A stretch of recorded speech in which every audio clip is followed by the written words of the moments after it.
Hello Virgo, Sun, Moon and Rising. These are your messages for October. So sorry they're late. The very first card that we have coming up for you as your underlying energy is the Fool. A great energy to be coming in as your underlying energy, and there've actually been quite a few great underlying energies in the readings this time. As I just said to Leo, the reading I did before yours, everyone's had some really amazing kind of good energies coming up, but it's like a sticky spot. Everyone hits this kind of sticky spot. Mostly in the present, but you know, it's almost as if there's a sense of, is this kind of too good to be true?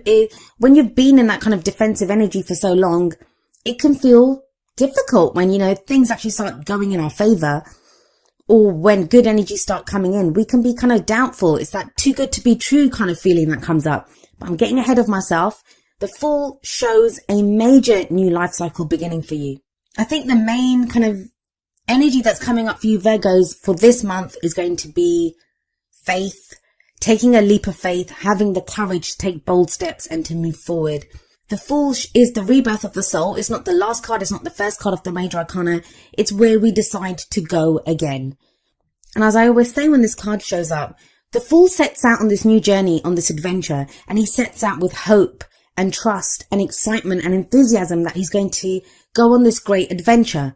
Now, he doesn't have anything with him. He just has his little knapsack, which can't hold much, right? He doesn't have a map. He doesn't have anything. But he still is hopeful that the journey, this adventure that he's going on, is going to be great. Now, that's not because he's stupid. That's not because he has unrealistic expectations of what's going to come his way. I always think he's standing on the edge of this cliff. He's standing there because he knows that even if he falls, he will land on his feet. So there's a level of trust here. It does require a leap of faith because you don't have a map, you don't have guarantees, and you guys are Virgo, you guys like your plans, you like things to be detailed out. So there may be the sense of a new cycle that's beginning for you guys, but you're not exactly sure where it's going to take you. So the obstacle here kind of is having the faith, having the trust to go forward anyway. Even if things aren't clear right now, it's knowing that no matter what comes up on this adventure, this new journey, this new cycle that you're beginning, you'll be able to handle it. And maybe that's why the Strength card comes up at the heart of your reading. Strength is a beautiful energy. I love this card. It speaks of inner strength, having the strength, the courage to deal with anything that comes up. If we look at this card, we have this young maiden in the card and we have a lion. It's not the lion that's showing the strength, although you'd think the lion is the stronger out of the two, right? But she's the one that has the strength. She's the one that has the courage to go and hug this lion. Like, you know, it doesn't occur to her that the lion's going to attack her because she has that kind of inner resilience, that knowledge that, you know, I have the courage to do this. I'll take this bold step. I'll go up to this lion and nothing will happen. So she subdues the lion. This is inner strength. Another word for the Strength card is lust. Not just, you know, passionate lust. It can be a lust for life, a passion for those things that you want to do. The downside to the Strength card when it shows up in a reading is you are going to need strength. That's the reason it comes up, because we need strength. There are going to be obstacles that come up. There are going to be issues that require us to have strength. Now, for some of you, that strength might be to actually get started on this new cycle, to overcome the fear of beginning something new, of going again. Now, coming up as a past energy, and this is the foundation of your reading, you have the Six of Wands. Whatever it is that you've been doing, it feels like you've had a level of recognition in it. There is a level of success that you've achieved. Now, some of you may not feel that. I know things have been tough for a lot of the signs, but with the Six of Wands here, it says someone's noticed the work that you've put in. There's some level of recognition here. There is a victory here. For some of you, it's going to just be the victory of having survived whatever it is that you've been going through. For others of you, this could be, you know, recognition at work. You're now getting the recognition that something that you've been working towards. He's that returning hero. He's conquered whatever he's conquered. He's won that battle and he's coming back and being recognized for it. He's receiving that claim. In a relationship, this can be a partner recognizing, you know, the work that you've been putting in, what you've been doing in that relationship. For others of you, this can be just a feeling that, yes, I've done this, I've gotten through this, I've fought that battle. It can be self-recognition, and sometimes we don't do that, right? I do like that top row for you. That new beginning, the strength to overcome any obstacle, the initial success at least. The Six of Wands, sixes are always very balanced, very stable numbers. Those are energies that are very stable. But then why is it that we have the Four of Cups coming up for you in the present?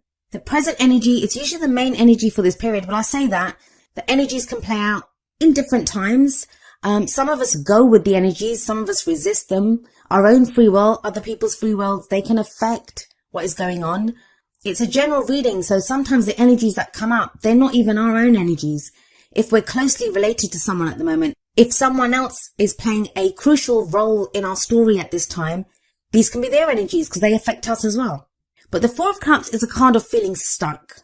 It can be a card of apathy. It can be looking around at the options that you have and thinking, this is just the same old thing.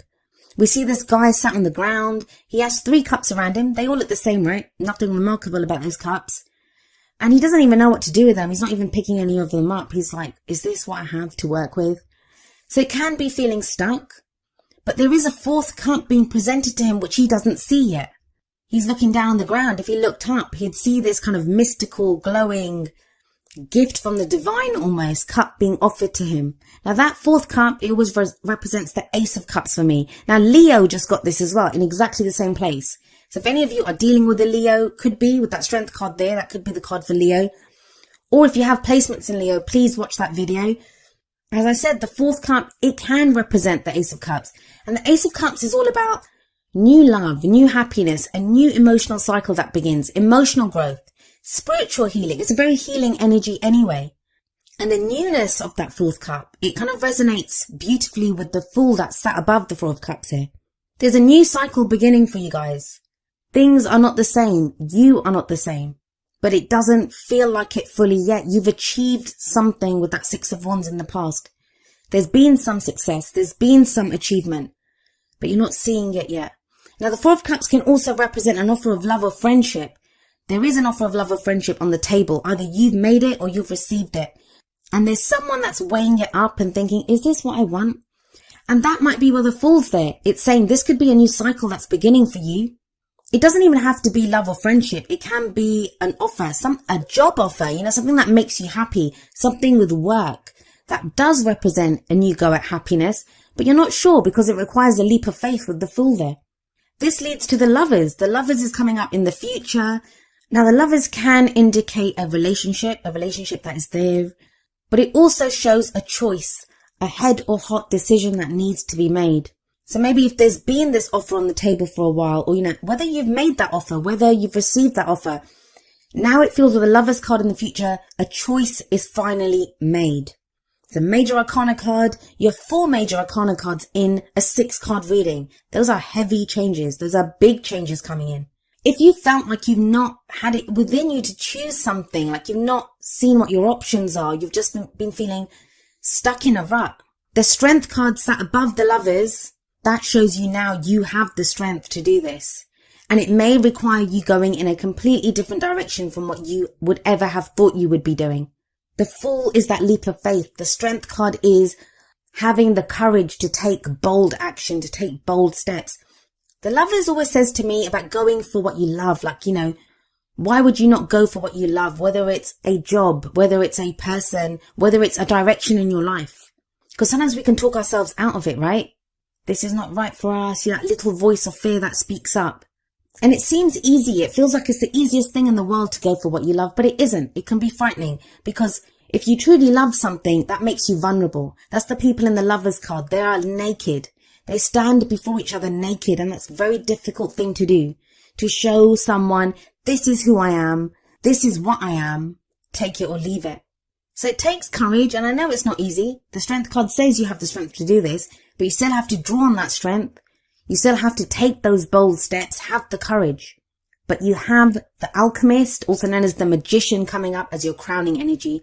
The crowning energy, it's that energy that speaks of what's the advice from the cards? How do you manifest your goals, your aims, your ambitions? Well, the Magician, like the Alchemist, he can turn base metals into gold. He has everything that is needed to get the things that he wants. If the Fool is, neither the beginning or the end, it's 0 from the Major Arcana. The Magician, the Alchemist, is number 1.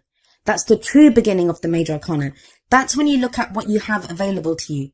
And it tells you you have everything that you need. You have all the tools at your disposal to get to where you need to be. So this may be a time of figuring out, all right, I'm going to start this new cycle. I'm going to have this new beginning. Do I have what it takes to do this? Yes, you do. The Alchemist says that. The Strength card says that.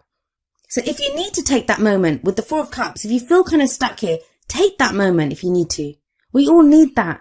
We all need to take a breath and think, is this what I want to do? Is this the right direction for me? And there are no right or wrong decisions as long as you make a decision, as long as you take those first steps on your new journey. Now we have the Six of Wands coming up above the Alchemist. The Six of Wands, it's that recognition, it's that success. Something that you've done, some work that you've put in, some recognition that you've had in the past. That is what, those are the tools that you have now. You have that experience, you have that passion, you have whatever it is, whatever that you got recognition for, even if you just had to get to a place of self-recognition. You now know that you have the tools to do this. Either you've done it before, you're going again, you're like, I'm not sure if I can do this again. You can. You were successful in the past at something and you can go again and find even more success with so many major arcana cards there. These are major, big changes, heavy energies coming in, and not even heavy, like it's not the Judgment, it's not the Tower, it's not those kind of heavy energies. They're heavy in that they can feel big because they're changes around us. Major arcana energy can sometimes be in what goes on around us. So we kind of feel like our hand is forced almost. And that can throw us a little bit because it doesn't feel like we're choosing this. It feels like we're being pushed in that direction. But they're great cards. They are great cards that you have here. Let's see how these energies are expanded with the Oracle card messages. The first two are going to be more kind of love and relationship based. You have from the Romance Angels, free yourself. It's time to take back control of your life. Some of you may have felt stuck in a relationship. Even if that relationship has ended, sometimes, we still have that breakup energy going on. We're still tied emotionally to that person. Free yourself talks about, no, now that does not have a hold over you. Whatever's been stopping you from making that decision. Or maybe you've been waiting on someone else's decision and that's what's been holding you back. It's time to free yourself. The Magician, he can manifest whatever he wants from the tools that he has. He doesn't have to rely on anyone else, and neither do you. The Fool, he has himself on this journey. He sets out not knowing if he'll have, he has that little dog, that little companion. That shows you there is loyalty here. There is support here for you. And it gives you that power, that energy, the knowledge that, you have support, you have security, you are free to do what you want to do. Whether that's to get into a relationship, get out of a relationship, actions that you want to take within a relationship. But you are free to do that. Next from the Whispers of Love deck, we have Listen with Your Heart. And it says, you are listening to what is being said to you, but need to listen with a loving heart. And that could be the Four of Cups, where someone's kind of offering something to you, but you're not sure. It just looks like more of the same, but it's not. It's different. And that's what the Lovers says as well. It's a head or heart decision. We can take a cold, hard look at the facts and the figures, but the Fool says a leap of faith is needed. Strength says you have the inner strength to do this, even if, you might not feel very courageous at this time. You have the courage to do this. But really listen with your heart. Understand what this means to your happiness. And what does listen with your heart mean? It means what speaks to your happiness, what speaks to your feelings emotionally. Where does this leave you emotionally? Now, from the Wisdom of the Oracle, we have number 39, New Life. And I think Aries got this card as well. And it very much speaks of the energy of the Fool here. This is a new life, right? A new beginning. If we have a look at this card, it's like this little fairy who's being hatched out of this egg and she's stretching like she's just woken up. This can be like that sense of like that blossoming of spring when new life is coming in, new energy is breathed into a situation. It's the birth of new ideas. It's growth, opportunities that come our way. It's that breath of fresh air. And it is about a renewal in life, a renewal in energy. You could be having new ideas at this time, be presented with new opportunities. Maybe that's why you need strength to take advantage of these. There's hope here. Hope that our dreams will come true. If some of you have been feeling tired, you've not had like the physical strength even, this is when we feel refreshed. We feel renewed as well. The advice from this card is to allow the kind of excitement, enthusiasm of what is new here to fill your heart and to go from there. And we have coming up from Energy Oracle cards, number 37, third chakra, Archangel Shamuel. I think Gemini got this card. This is a card that speaks of our life force energy, our emotions of desire. The third chakra is the solar plexus, which is the center of our life force. Now, for some of you, you may be being held back by, remember I said lust for the strength card. What do you desire? Whether it's in a relationship, whether it's work, whether it's any aspect of your life, socializing with people. It's that life force. What feeds your life force energy at this time? What's going to increase your excitement and enthusiasm for life? When this card shows up, it does indicate that there is going to be more energy. There's going to be a desire to move forward, to act on your desires. There is an increase in energy. Any of you that have been kind of feeling really kind of bogged down by life or worries or problems, like you've been sluggish, you've not been moving at the kind of pace that you want to go at, that feels to be lifted. There's a real kind of fresh energy that's coming in with your reading, a renewal of energy. Now you get that spark. If you've been kind of just defending yourself or feeling stuck in a rut, that apathy of the Four of Cups, now all of a sudden you have that desire. You have new desires. You have new energy to do things. You're very much being called to and being directed to focus that energy and to take steps in that direction. Now, each of the energy oracle cards does have an affirmation. I'm going to end with the affirmation for third chakra, Archangel Chamuel. And it says, my third chakra is open to its perfect, healthy state. I radiate a bright and vibrant life force energy. I feel excitement for all that I do.